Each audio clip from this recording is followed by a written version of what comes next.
Short-term heavy rainfall caused waterlogging in Zhengzhou urban areas, and the municipal and transportation departments made every effort to rescue and drain the waterlogging.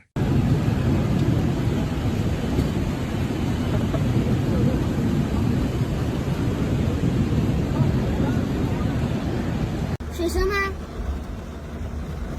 爸爸，后面有车，后面有车。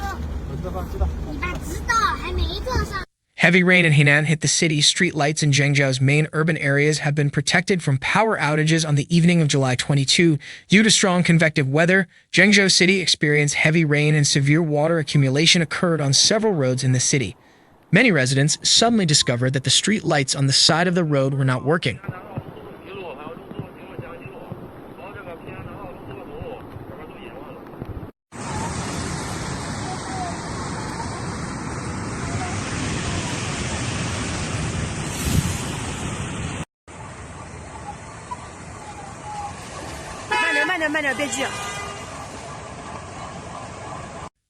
At 21 o'clock on the 22nd, Da News *U video reporter learned from the Landscape Service Center of Zhengzhou Urban Management Bureau that in order to prevent the accumulation of water caused by rainfall from violating the city's lighting facilities and threatening the personal and property safety of citizens, the center has taken protective measures against power outages for high and low voltage electricity supplies for lighting in major urban areas to avoid leakage accidents.